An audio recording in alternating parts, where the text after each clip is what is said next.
All right, what's happening? It's your boy Rico from StreetScores, and I have some great Marshon Lattimore news for y'all. Now, granted, I am recording this at like 12 a.m. Wednesday, so by the time they practice way later on today, they will have like the official updates for Marshon Lattimore and a lot of these guys we're going to talk about in the video. I will update y'all on those later, but for now, we have great Marshon Lattimore news from Monday and Tuesday. Jameson Crowder may potentially be back. We got to talk about that, and also Quinn spoke on a few things and more. But before we get into all of that, make sure you still follow that like button, still follow the subscription button, and still follow the bell next to that subscription button so you get notification each and every time I release an informative and opinionated video just like this one. Make sure you stay tuned to all of the content. Appreciate y'all for staying tuned and supporting.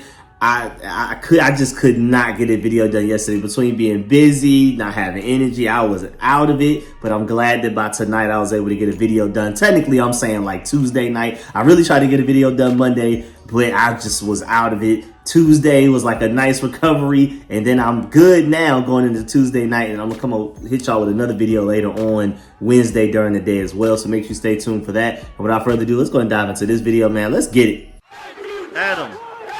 Adam.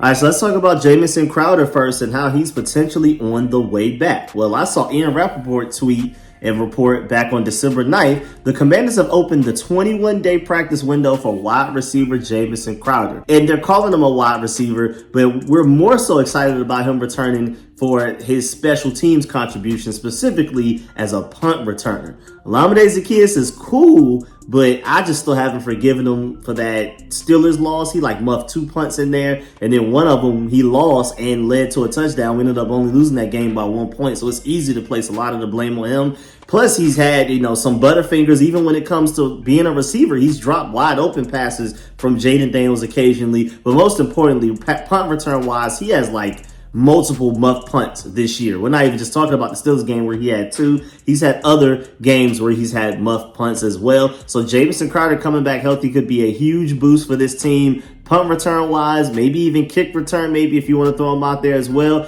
But especially punt return, and maybe even as a receiver.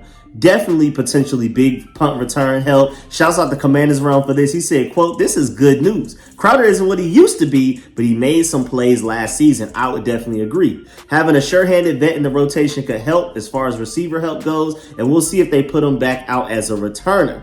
And that's Commanders realm's thoughts. I agree with that. And just to add to that, first of all, I'm worried about Quinn being, too loyal, like loyal to a T, loyal to a fault where it's like, he's going to stick with Olamide even through the struggles. Even after the Steelers game where he literally cost us the game, Olamide Zaccheaus has still been our punt returner since then. I believe he even had a muff punt a couple of games later against the Cowboys, and Quinn is still sticking with him. So even if Jameson Crowder is healthy, he may not immediately throw him back out there over Olamide Zaccheaus. He may be waiting until like a game-losing play to do it, and by then it's too late. If it were me, I would go ahead and make that change immediately.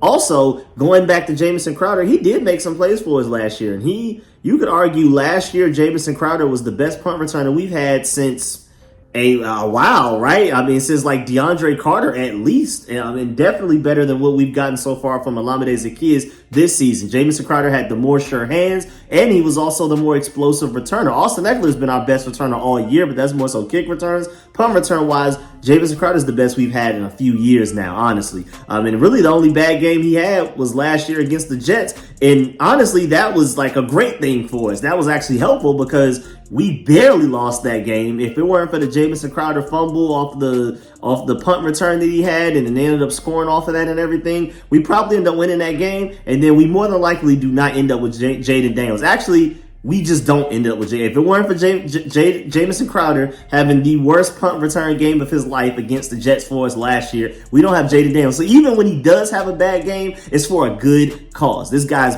I guess you could argue, a good luck charm, because even his bad is good for us, basically. But either way, Going to Hogs Haven, shouts out to them. The Washington Commanders now have 21 days to evaluate Jameson Crowder and either activate him or keep him on IR for the rest of the season. Crowder can return this week when Washington goes to New Orleans for a critical NFC game against the Saints. Washington still has an open roster spot after placing Austin Eckler on the injured reserve and waiving Emmanuel Forbes. And then the only thing that they did after cutting 2 players or creating 2 open spots was to fill one of those 2 spots with Zane Gonzalez from the practice squad to take over for Austin Seibert, who was already on IR just as of like a couple of weeks ago. So now we still have a roster spot open. They're more than likely potentially holding that for Jameson Crowder. We'll see though. Maybe they aren't. Maybe Jameson Crowder is not ready, and maybe they're holding that roster spot for a player at a different position. Who knows? But as of right now, we do technically only have 52 players on our roster right now. We'll see what they make use of that roster spot. We'll see. I think Jameson Crowder makes the most sense, even though the only reason I'm hesitant to assume that it's Jameson Crowder is because of the 21-day window.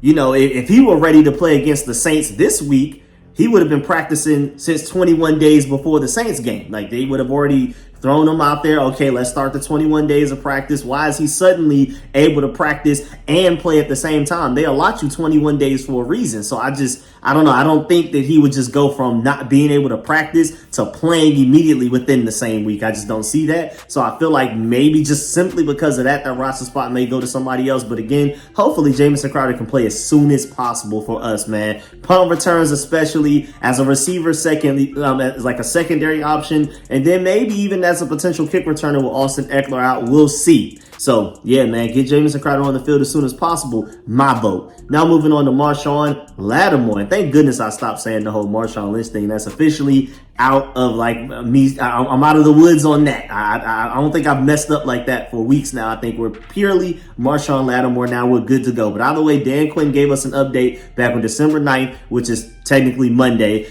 He said on Marshon Lattimore, quote, "We're very encouraged about all of the work that he and the medical team put in. We put him through a lot of tests and he's hit all of the marks up until now."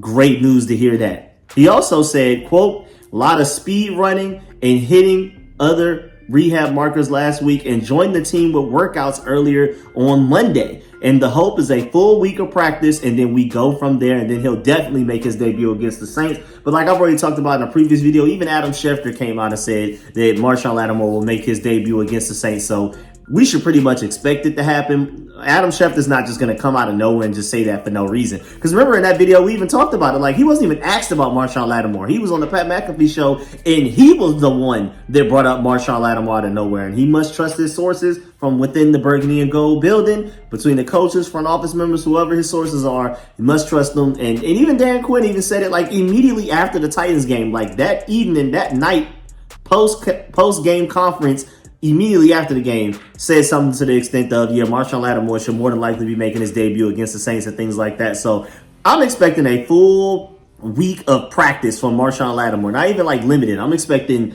when later on today, Wednesday, you'll see full, then Thursday full, Friday full, and then no questionable, no nothing next to his name heading into that Saints game by Friday. It should be just Marshon Lattimore is just one of the guys fully healthy, ready to go.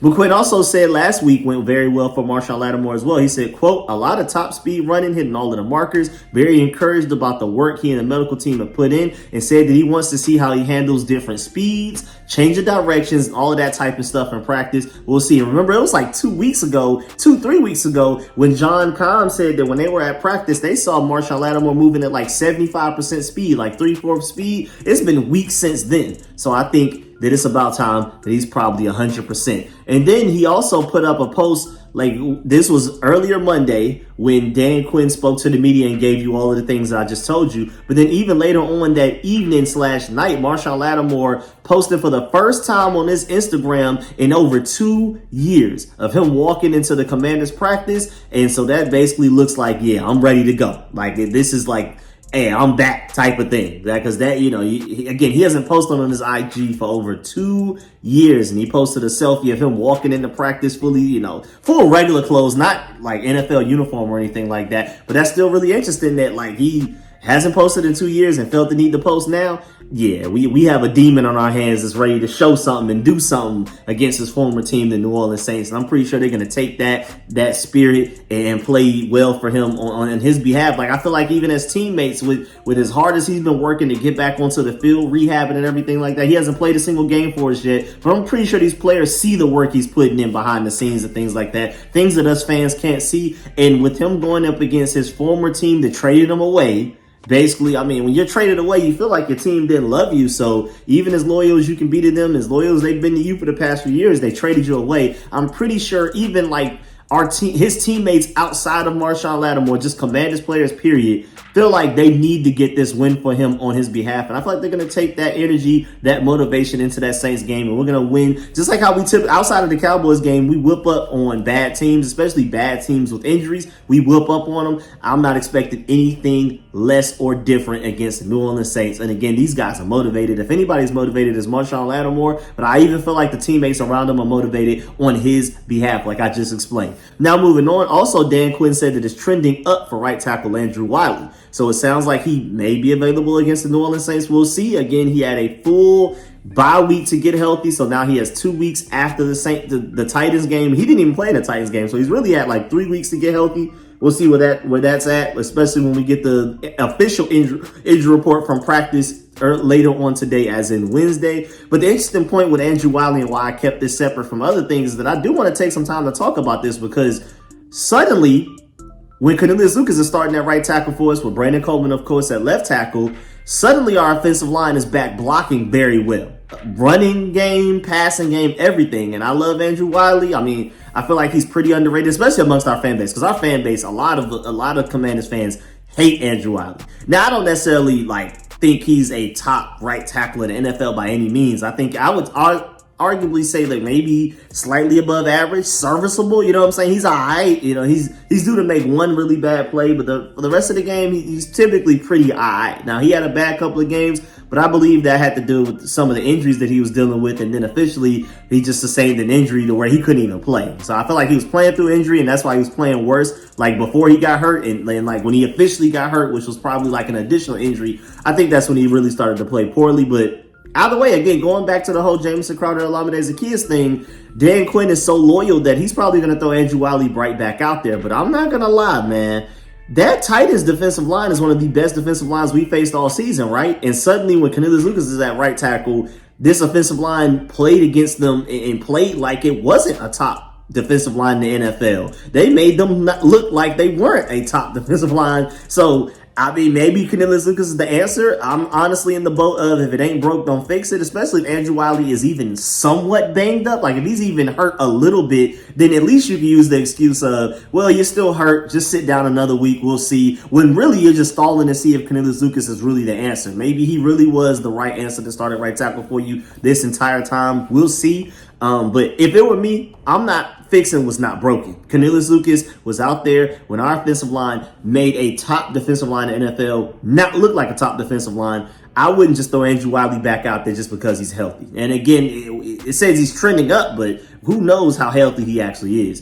Now, moving on, Dan Quinn also has some other interesting quotes and like updates on the team, the mentality of the team, and things like that. Let's dive into some of those. First of all, he announced that the Commanders will stick with kicker Zane Gonzalez. And even though he did struggle against the Tennessee Titans, he couldn't make a single kick 40-something yards or further. But he'll make his PATs at least, I guess. Anything like 40 and within he'll make, but you can't necessarily promise the kicker with your offense that you're always going to make it that short for him. So I'm nervous. I mean, Austin Seibert was pretty automatic until the Cowboys game, and then he's multiple injuries. He had one injury that had him on IR, then he came back from IR, and then whatever happened, the Cowboys game, they're saying that he sustained a new injury, a groin injury during the Cowboys game or whatever. That's why he's missing kicks, whatever. But either way, we go to Zane Gonzalez. He never missed a kick or a PAT while Austin Seibert was hurt the first time. Austin Seibert comes back and sells us against the Cowboys, and now suddenly Zane Gonzalez is broken, and now he's missing kicks as well. We'll see what happens there. I'm not surprised that we're sticking with Zane Gonzalez because, I mean, there was a reason that he was available, that we could just,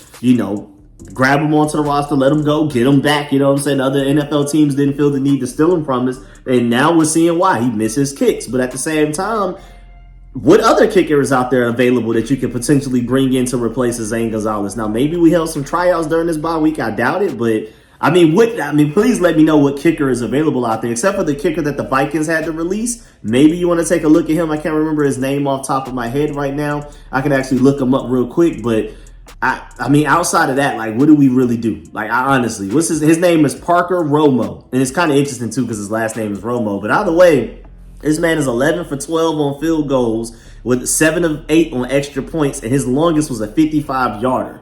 And I believe that's through 4 games for the Minnesota Vikings. He came and stepped in, and he played pretty well for him, and now he's available. So maybe we take a look at him. I don't know, but just to let you know, main point is Zane Gonzalez is your kicker moving forward. I would honestly be surprised if he's our starting franchise kicker to start the 2025 season, but he's probably the best we got right now while Austin Seibert is hurt. And until we can go into the offseason and try to acquire a better kicker, we'll see. Moving on, Dan Quinn also said, quote, there was a bounce in energy with guys to get going. In December, January in football, the line of scrimmage is what leads the way, both sides. That's no different this year. To have these guys feeling better is a big deal, unquote. So not even just physically, not even just health-wise, but Dan Quinn said these guys are like very energetic. They're bouncy. They're just pumped. They're ready to go. And it sounds like our trenches are ready to play some trench warfare football right now because it starts and finishes with the trenches. And to hear that our offensive line and defensive line guys are just really excited and ready to go and pumped to like enforce their will on other teams, that's going to be big time, especially in this cold weather football that we're about to get into. Dan Quinn also said that he considers backup defensive tackle Sheldon Day a glue guy and talked about his consistency and how he connects with others and guides them. And Sheldon Day, I don't know if y'all have noticed, but Sheldon Day is like consistently one of our highest graded Pro Football Focus players after every game. Like every week for like the past 4 or 5 weeks, even in our losses, Sheldon Day has been one of our highest graded players, regardless of position, either side of the ball, offense, defense. So, hey, be on the lookout for Sheldon Day. We're probably going to keep him long term, and I'm not going to lie.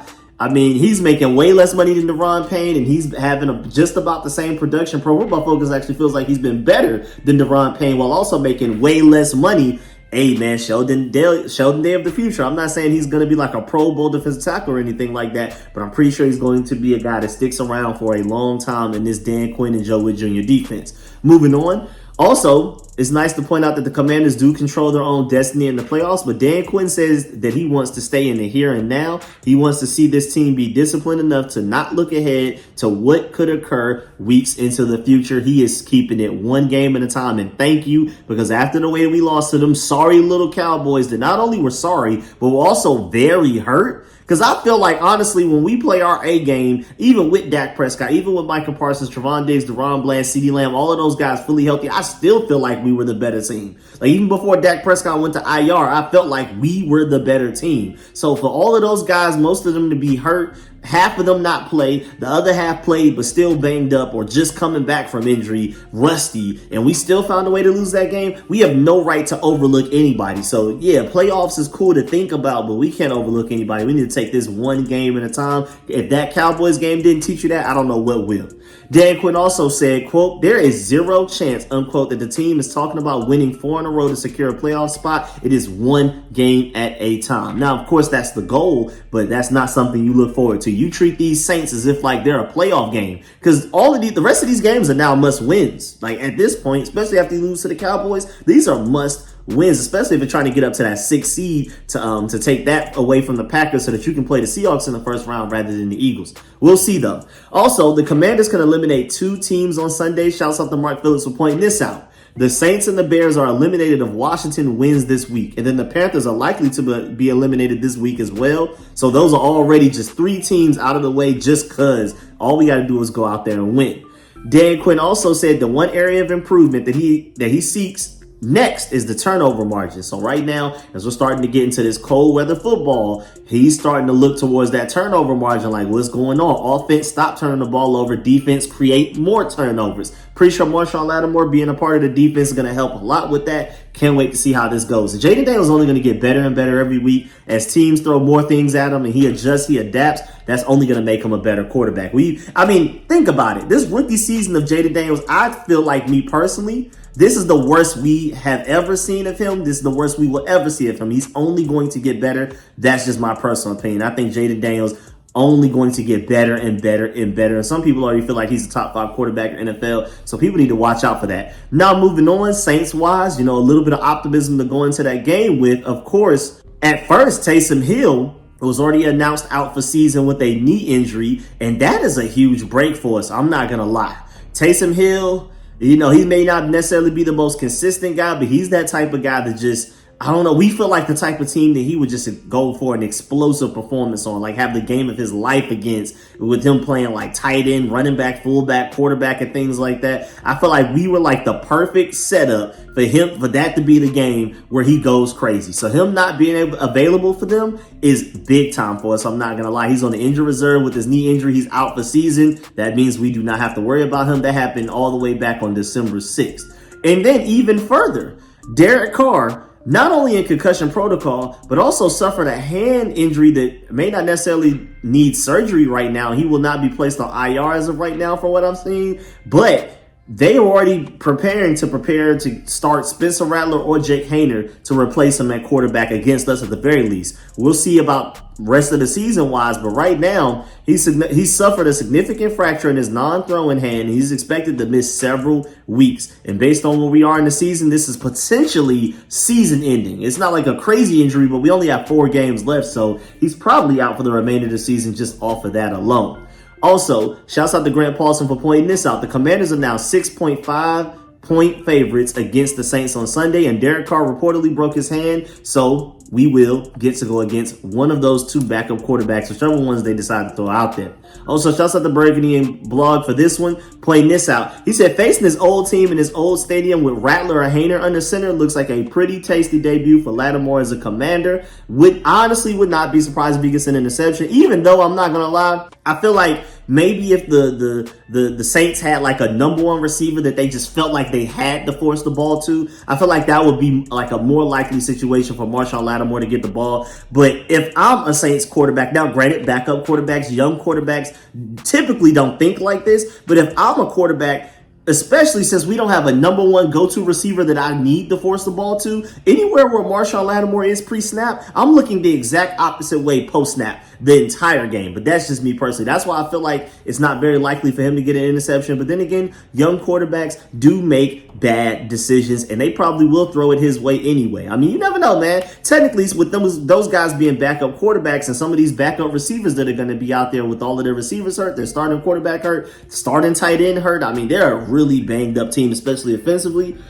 Maybe these backup quarterbacks have better chemistry with some of these backup receivers because that's who they've been practicing with the third stringers, the practice squad, and things like that. So maybe they will force it to the receivers that they're more comfortable with, but we'll see. If I'm them, I'm avoiding Marshon Lattimore at all costs. It'd be different if they still had Mike Thomas in his prime, or maybe even Chris Olave or something like that, and it's like, okay, well, we can't just not throw him the ball because Marshon Lattimore is covering him all game, so we're going to try him every now and then maybe Marshon Lattimore gets a pick off of that, but there's no receiver to force it to right now. So you just, in my opinion, you throw it to whoever Marshon Lattimore isn't covering. That's just me. But then Mike Sanders still may go and get some interceptions. So we'll see how it goes. Also, shouts out to Resh Manuel for pointing this out. Saints are a shell of a team that they hoped to be at the start of the season, further depleted now by a Derek Carr injury. Commanders must continue to do what they've done most of the season against suffering teams. Cleveland, Carolina, and Tennessee. Make no apologies. Show no mercy. I completely agree. Obliterate these guys. I want y'all to have the same exact start y'all had against the Titans. Obliterate them immediately. Make sure they don't even have hope by halftime, where halftime they're just like, whatever, man.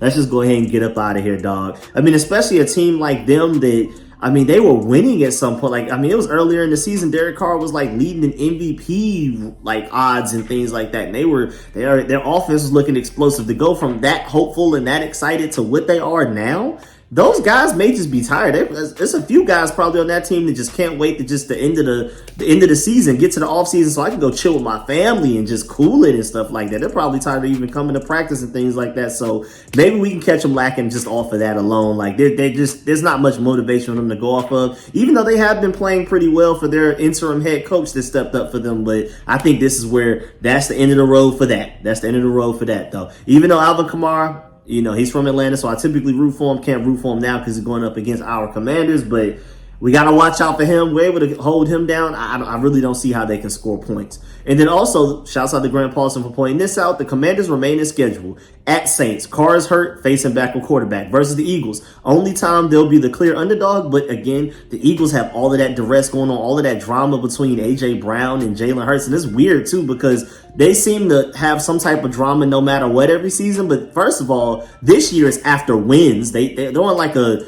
9-game winning streak or something like that. They haven't lost since their bye week, and I'm hoping we have that. We come out with the same fire off of our bye week. We don't lose again for like the next 9 weeks, because that would be a Super Bowl. That would be lovely. But either way, the Eagles, I mean, they do this. It seems like they do this every year. And first of all, this year they can't blame Brian Callahan because he's with us. You can't throw him under the bus and just make it seem like all of the problems were because of him.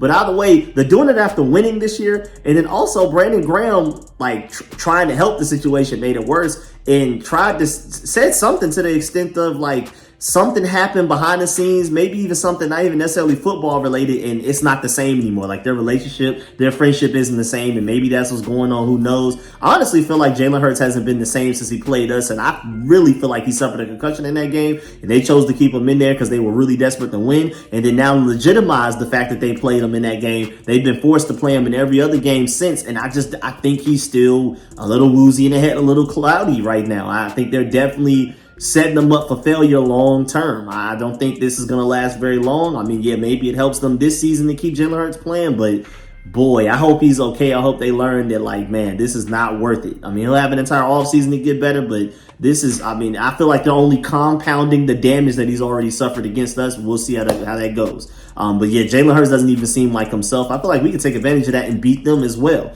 Then the Falcons lost 4 games in a row and gave up 42 points in their most recent game. Insane. And then at the Cowboys, facing a backup quarterback and likely an eliminated team already. But then again, the Cowboys already beat us, so we can't overlook any of these opponents. But we have a very favorable schedule to end the season. Let's see if we can go get that 6th seed from the Packers, man. But yeah, man, that's the end of this video. Please get in the comment section. Let me know if you love everything discussed in this video. Please still follow that like button, still follow the subscription button, still follow the bell next to that subscription button so you get notification each and every time I release an informative and opinionated video just like this one. If you made it this far in the video, you are the GOAT. I salute you. I really appreciate you. Please do not leave this video without leaving a like. Also, let me know in the comment section how you feel about everything discussed in this video. Do you prefer Jameson Crowder at punt returner and maybe even at receiver as well, and over like some of the other guys like maybe Luke McCaffrey and those type of people? How do you feel about Marshon Lattimore potentially making his debut? How do you feel about Dan Quinn? A lot of the things he said, like with Zane Gonzalez being our franchise kicker, at least our starting kicker for the remainder of the season. How do you feel about his mentality of going one game at a time? How do you feel about Sheldon Day being one of the unsung heroes of the entire team? And how do you feel about this upcoming matchup against the Saints while they're this hurt? Is this a trap game, or are we about to just do them how we just did the Titans? Let me know how you feel about all of that and more. I really appreciate that. I'm going to catch y'all later. Leave a like on the video. I'm out.